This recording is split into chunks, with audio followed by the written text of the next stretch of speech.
अब हम आपको भारतीय क्रिकेट टीम के मशहूर खिलाड़ी हार्दिक पांड्या की मुसीबत की घड़ी के बारे में बताएंगे, जिन्हें दुबई से लाई गई एक महंगी घड़ी बहुत महंगी पड़ी। हार्दिक पांड्या जब भारतीय टीम के साथ दुबई से भारत लौटे तो उनके सामान में करोड़ों रुपए की घड़ियां निकली और हवाई अड्डे पर कस्टम विभाग ने उन्हें रोक लिया। जब ऑस्ट्रेलिया और न्यूजीलैंड जैसी टीमों के खिलाड़ी बड़ी मेहनत से, लगन से, पूरी दुनिया से बेखबर होकर अपने खेल पर ध्यान दे रहे थे, तब शायद हार्दिक पांड्या जैसे खिलाड़ी महंगी शॉपिंग कर रहे थे और गिफ्ट लेने में व्यस्त थे। क्या यही कारण है कि भारत वर्ल्ड कप की शुरुआत में ही बाहर हो गया? इस बार लोगों की भी यह बड़ी शिकायत है कि उन्हें अब ये क्रिकेट के ये खिलाड़ी कम लगते हैं, एक्टर्स ज्यादा लगते हैं, सेलिब्रिटी ज्यादा लगते हैं और अब लोग इन्हें इनके लाइफस्टाइल के लिए ज्यादा जानते हैं। न्यूज रिपोर्ट्स में हार्दिक पांड्या के पास से मिली घड़ियों की कीमत 5 करोड़ रुपए बताई जा रही है। अलग अलग जो न्यूज एजेंसीज हैं वो कह रही हैं कि 5 करोड़ रुपए की घड़ी उनके पास से मिली है, लेकिन हार्दिक पांड्या ने अपनी सफाई में जो स्टेटमेंट जारी किया है, उनके स्टेटमेंट के मुताबिक इन घड़ियों की कीमत 5 करोड़ रुपए नहीं बल्कि 1.5 करोड़ है और उन्होंने इसकी जानकारी खुद कस्टम विभाग के अधिकारियों को दी थी। और हार्दिक पांड्या का यह भी दावा है कि उन्होंने इन घड़ियों की खरीदारी से जुड़े सारे कागजात यानी सारे बिल्स कस्टम विभाग को सौंप दिए हैं और कस्टम के द्वारा लगाई गई ड्यूटी भी उन्होंने चुका दी है। चलिए, उन्होंने ये तो मान लिया कि 1.5 करोड़ की सही, लेकिन 1.5 करोड़ की घड़ियां वो लाए हैं। नियमों के मुताबिक अगर किसी यात्री के पास 50,000 रुपए से ज्यादा का सामान होता है तो उसे इसकी जानकारी पहले से देनी होती है, लेकिन हार्दिक पांड्या ने ऐसा नहीं किया था।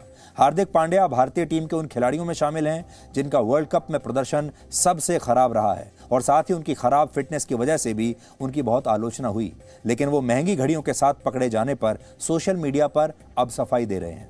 हार्दिक पांड्या भारतीय टीम के साथ वापस लौटे थे, उनके साथ टीम का मैनेजमेंट भी रहा होगा, कई और दूसरे लोग भी रहे होंगे जिन्हें इन नियमों की जानकारी जरूर होगी। और हार्दिक पांड्या खुद भी कोई पहली बार विदेश नहीं गए हैं, पहली बार विदेश से भारत नहीं आए हैं, लेकिन इसके बावजूद उन्होंने ये लिखा कि उन्होंने नियमों की अनदेखी की। और उनके भाई कृणाल पांड्या भी पिछले साल ऐसे ही जब दुबई में आईपीएल खेलकर वापस लौटे तो उन्हें भी इसी तरह से डायरेक्टरेट ऑफ रेवेन्यू इंटेलिजेंस यानी डीआरआई ने 1 करोड़ रुपए की घड़ियों के साथ पकड़ा था। कहा जाता है कि डीआरआई को इसकी भनक उनकी इंस्टाग्राम पोस्ट देखकर लगी, जिसमें वो लोगों को अपनी महंगी घड़ियों के बारे में बता रहे थे। अपने भाई के अनुभव के बाद भी हार्दिक पांड्या ये नहीं कह सकते कि उन्हें नियमों की जानकारी नहीं थी।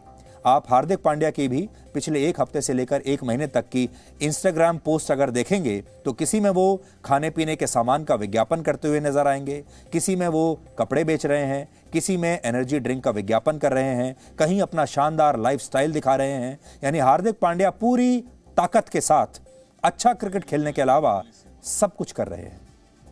और जब भारतीय टीम वर्ल्ड कप के शुरुआत में ही बाहर हो गई थी तो शायद महंगी शॉपिंग और गिफ्ट लेने में इस तरह के खिलाड़ी व्यस्त रहे होंगे, इनका ध्यान शायद कहीं और रहा होगा। जबकि आप अगर दूसरी टीमों के खिलाड़ियों को देखेंगे तो आपको उनके खिलाड़ी विज्ञापनों में काम करते हुए नहीं बल्कि मैदान पर मेहनत करते हुए दिखेंगे, चाहे ऑस्ट्रेलिया हो, न्यूजीलैंड हो या पाकिस्तान भी हो। भारत के अलावा किसी टीम के खिलाड़ियों को आप इतनी लापरवाही बरतते हुए देखेंगे नहीं। और कल से भारत और न्यूजीलैंड के बीच T20 मैचों की एक सीरीज भी शुरू होगी। हार्दिक पांड्या समेत कई खिलाड़ियों को इस सीरीज के लिए आराम दिया गया है और यहां पर हम आज ये जरूर कहना चाहेंगे कि हमारे जो देश के लोग जो थे वो बड़े नाराज थे इस बारे में। और इस वर्ल्ड कप में अगर आप भारत की टीम के प्रदर्शन को देखें तो आपको ऐसा लगेगा कि शायद ये खिलाड़ी नहीं है, अब ये एक्टर बन चुके हैं, सेलिब्रिटी बन चुके हैं। अब ये सोशल मीडिया पर सिर्फ अपने शानदार लाइफस्टाइल के बारे में अपनी तस्वीरें डालते हैं। आज टीम के नए कप्तान जो बने हैं रोहित शर्मा, उनसे एक सवाल पूछा गया तो उन्होंने कहा कि ये खिलाड़ी हैं, ये मशीन नहीं है, इन्हें भी आराम की जरूरत है। लेकिन कोई रोहित शर्मा से ये पूछे कि इन्हीं खिलाड़ियों को लगातार विज्ञापन करते हुए थकावट क्यों नहीं होती? ऐसा क्या है कि ये बायो बबल में थक जाते हैं? आईपीएल जब खेलते हैं ज्यादा थक जाते हैं, कहते हैं हम पूरे साल क्रिकेट खेल रहे हैं इसलिए हम थक गए। लेकिन ये खिलाड़ी विज्ञापनों से कभी नहीं थकते, शॉपिंग से कभी नहीं थकते। क्या किसी खिलाड़ी ने कभी ये कहा है कि उन्होंने किसी विज्ञापन के लिए मना कर दिया हो, ये कहते हुए कि वो थका हुआ है? एयरपोर्ट पर बार बार की जाने वाली गलतियों को ये खिलाड़ी क्यों नहीं सुधारते? और सबसे बड़ी बात कि ऑस्ट्रेलिया जैसी टीम से सीख लेकर भी ये खिलाड़ी अब असल जीवन में खिलाड़ियों की तरह ही मेहनत करना क्यों नहीं शुरू करते? आज हमारा सवाल यही है। Presenting B News app, available on Google Play and App Store. Download it now.